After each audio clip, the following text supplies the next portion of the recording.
নমস্কার। দেখো দর্শক বন্ধুরা, আজকে আমাদের বাড়ি বাবা লোকনাথের পুজো আর ছেলের জন্মদিনও বলতে পারো। তাই ছেলের জন্মদিনের কালকের আবার আয়োজন হবে। আর আগের দিন তো বুঝতেই পেরেছো, একদিন আগে জামাই ষষ্ঠী গেছে। তা তোমাদের বলেছিলাম যে আমার লোকনাথ পুজো আছে, তাই আমি দুদিন ভিডিও ঠিকঠাক দিতে পারছি না।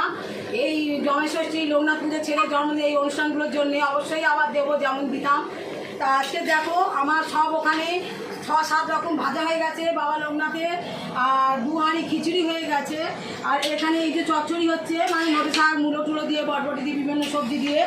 আর ওদিকে বড় মেয়ে পায়েস, চাটনি, পাঁপড় ভাজা এগুলো হয়ে গেছে।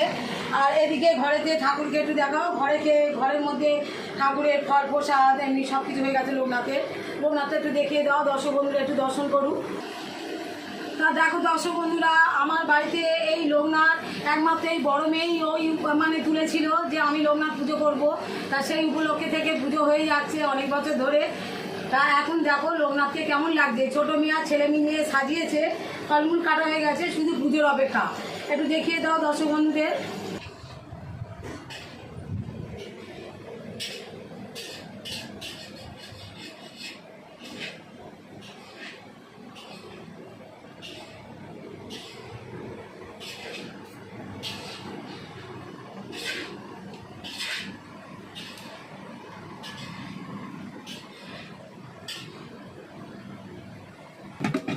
তা দেখো দর্শক বন্ধুরা, এই যে সব পায়েস দেখছো, এগুলো বড় মেয়ে করে সব টবে রেখেছে।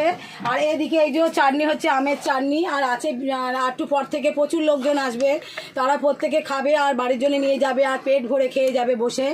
তা তোমাদের বলি, আবার তো কালকে দশহরা পুজো আছে, বুঝতেই পারছো আমার একটা পর একটা অনুষ্ঠান হতেই আছে।